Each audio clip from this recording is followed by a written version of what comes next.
ആരോഗ്യ കായിക വിദ്യാഭ്യാസ ക്ലാസ്സിലേക്ക് എല്ലാ കൂട്ടുകാർക്കും സ്വാഗതം. കുട്ടികളെ, നമ്മളെല്ലാവരും വ്യത്യസ്തമായ കളികളിൽ ഏർപ്പെടുന്നവരാണല്ലോ. കളികളിൽ ഏർപ്പെടുമ്പോൾ ശരീരത്തെ ശരിയായ രീതിയിൽ സജ്ജമാക്കിയിട്ടില്ലെങ്കിൽ വ്യത്യസ്തമായ പരിക്കുകൾക്ക് നമുക്ക് സാധ്യതയുണ്ട്.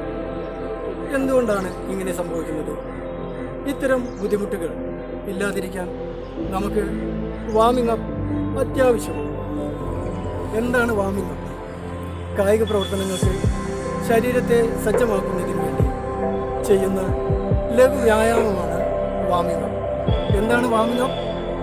കായിക പ്രവർത്തനങ്ങൾക്ക് വേണ്ടി ശരീരത്തെ സജ്ജമാക്കുന്ന ലഘു വ്യായാമങ്ങളാണ് വാമിംഗ് അപ്പ്. എല്ലാവർക്കും മനസ്സിലായല്ലോ. വാമിംഗ് അപ്പ് രണ്ട് രീതിയിലും, ഒന്ന് പൊതു വാമിംഗ് അപ്പും മറ്റൊന്ന് നിർദ്ദിഷ്ട വാമിംഗ് അപ്പ്. എന്താണ് പൊതു വാമിംഗ് അപ്പ്? കായിക പ്രവർത്തനങ്ങൾക്ക് മുമ്പ് ശരീരത്തിൻ്റെ ചെറിയ ചെറിയ ചലനങ്ങൾ കൊണ്ട്, ഉദാഹരണമായി നടത്തം, വേഗം കുറഞ്ഞുള്ള ഓട്ടം, അതുപോലെ ജോയിന്റ് റൊട്ടേഷൻ, സ്ട്രെച്ചിങ് എന്നിവയിലൂടെ ശരീരപേശികളെ സജ്ജമാക്കുന്ന പ്രവൃത്തിയാണ് വാമിംഗ് അപ്പ്. വാമിംഗ് അപ്പ് ചെയ്തു തുടങ്ങുന്നത് സ്ട്രെച്ചിങ്ങിലൂടെയാണ്. സ്ട്രെച്ചിങ് ചെയ്യുമ്പോൾ ചില കാര്യങ്ങൾ ശ്രദ്ധിക്കേണ്ടതുണ്ട്. അവ ഏതെല്ലാമെന്ന് നോക്കാം. കുട്ടികളെ, നിങ്ങൾ സ്ട്രെച്ചിങ് ചെയ്യുമ്പോൾ സാവധാനമാണ് സ്ട്രെച്ചിങ് ചെയ്യേണ്ടത്.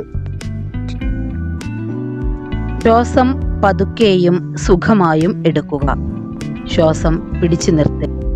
നിങ്ങൾ സ്ട്രെച്ച് ചെയ്യുമ്പോൾ പേശികളിൽ ചെറിയ വലിവ് അനുഭവപ്പെടുന്നതുവരെ സ്ട്രെച്ച് ചെയ്ത് 8-10 സെക്കൻഡ് എന്ന നിലയിൽ പിടിച്ചു നിൽക്കുക. എല്ലാവരും റെഡിയാണല്ലോ? ഇനി നമുക്ക് വാമിംഗ് അപ്പ് ചെയ്തു നോക്കാം. സ്ട്രെച്ചിങ് എക്സസൈസിലൂടെ നമുക്ക് വാമിംഗ് അപ്പ് ആരംഭിക്കാം. കാലുകൾ ഷോൾഡർ വിഡ്ത്തിൽ വെക്കൂ. രണ്ട് കൈകളും പതുക്കെ മുകളിലേക്ക് ഉയർത്തി കാലിന്റെ ഉപ്പൂറ്റി തറയിൽ തട്ടാതെ നന്നായി സ്ട്രെച്ച് ചെയ്യുക. ഒരു 2-3 മിനിറ്റ് നിങ്ങൾക്ക് അങ്ങനെ തന്നെ നിൽക്കാവുന്നതാണ്. പതുക്കെ താഴോട്ട് വരിക. കൈ തറയിൽ തൊടാൻ ശ്രമിക്കൂ.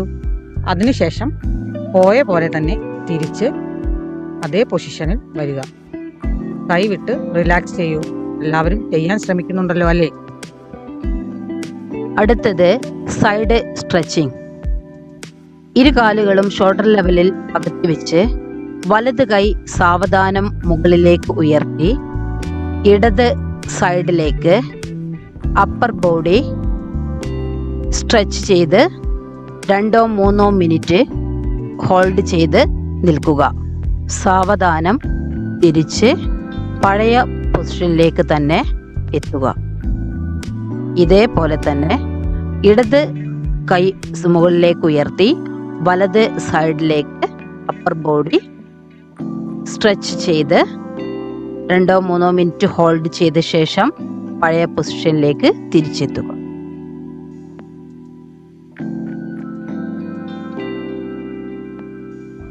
ഈ സ്ട്രെച്ചിങ് ചെയ്യേണ്ടത് വലത് കൈ മടക്കി ഇടത് കൈയിൻ്റെ ഷോൾഡറിലേക്ക് പിടിക്കുക. വ്യക്തമായി കാണുന്നുണ്ടല്ലോ? നോക്കൂ. ഇനി ഇടത് കൈ മടക്കി വലത് കൈയുടെ ഷോൾഡറിലേക്ക് ഇതൊക്കെ സ്ട്രെച്ച് ചെയ്യുന്നു. കാൽമുട്ട് മടക്കി നെഞ്ചിലേക്ക് നന്നായി വലിച്ചു പിടിച്ച് സ്ട്രെച്ച് ചെയ്യുക. രണ്ടു കാലും മാറി മാറി ചെയ്യുക. സെക്കൻഡ് ഹോൾഡ് ചെയ്തതിന് ശേഷം വിടുക. ബാക്കും അതുപോലെ ചെയ്യുക. കാലുകൾ നന്നായി വലിച്ചു പിടിച്ച് സ്ട്രെച്ച് ചെയ്യുക. ബട്ടക്സിൽ തൊടുന്ന രീതിയിൽ നന്നായി വലിച്ചു പിടിക്കണം. ഈ സ്ട്രെച്ചിങ് ചെയ്യുമ്പോൾ ഇടത് കാൽ മുന്നോട്ട് നീട്ടി വെക്കുക. മുട്ടുമടക്കി ശരീരഭാരം മടങ്ങിയ കാലിലേക്കും അതുപോലെ തന്നെ ശരീരം നിവർന്നു നിൽക്കേണ്ടതാണ്. ഇരു കാലിലേക്കും മാറി മാറി ചെയ്യുക. ഈ സമയത്ത് പേശികൾക്ക് ചെറിയ വലിവുകൾ അനുഭവപ്പെടുന്നില്ലേ?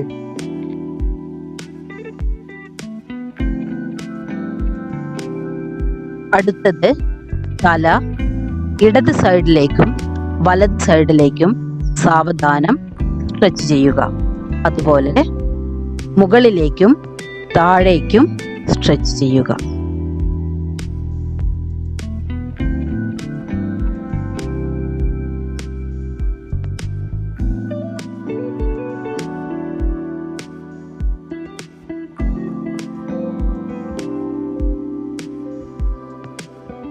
ഇനി ഷോൾഡർ റൊട്ടേഷൻ ആണ് നമ്മൾ ചെയ്യുന്നത്. ഇരു കൈകളും ഷോൾഡറിൽ പിടിച്ചതിന് ശേഷം 5 തവണ മുന്നോട്ടും 5 തവണ പിറകിലോട്ടുമായി ഈ ഷോൾഡർ റൊട്ടേഷൻ ചെയ്യാൻ ശ്രമിക്കുക. അടുത്ത എക്സസൈസ് കൈയിൻ്റെ റിസ്റ്റും കാലിൻ്റെ ആംഗിളും ഒരേ സമയം റൊട്ടേറ്റ് ചെയ്യുന്നതാണ്. ഇരുവശത്തേക്കും ചെയ്യുകയും 2 കാലുകളിലും മാറി മാറി ചെയ്യേണ്ടതുമാണ്. സ്ട്രെച്ചിങ് എക്സസൈസും റൊട്ടേഷൻ എക്സസൈസും കഴിഞ്ഞല്ലോ. ഇനി നമുക്ക് ജോഗിങ്ങിലേക്ക് കിടക്കാം. ജോഗിങ്ങിലൂടെ നമ്മളെ ശരീരത്തെ വാമാക്കാം. കുറച്ച് ജമ്പിങ് എക്സസൈസുകളിലൂടെ നമ്മുടെ ശരീരത്തെ വാമാക്കാം.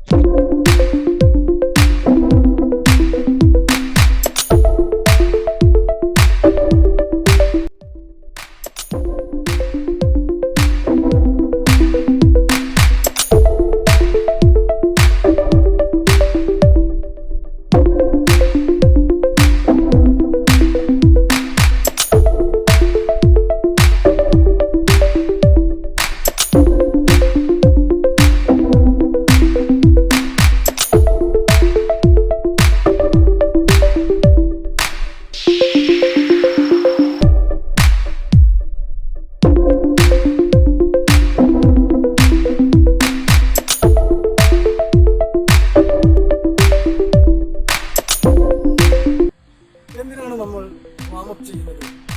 പരിക്കിൽ നിന്ന് രക്ഷപ്പെടുവാനും കായിക പ്രവർത്തനങ്ങൾ മെച്ചപ്പെടുത്തുവാനുമാണ് വാമപ്പ് നമ്മൾ ചെയ്യുന്നത് എന്നെല്ലാവർക്കും മനസ്സിലായല്ലോ. പൊതു വാമിംഗ് അപ്പിലെ വളരെ ലളിതമായ കുറച്ച് വ്യായാമങ്ങൾ നമ്മൾ പരിചയപ്പെട്ടല്ലോ. അടുത്ത ക്ലാസ്സിൽ നിർദ്ദിഷ്ട വാമിംഗ് അപ്പിലെ കുറച്ച് പ്രവർത്തനങ്ങളുമായി നമുക്ക് കണ്ടുമുട്ടാം. ബൈ.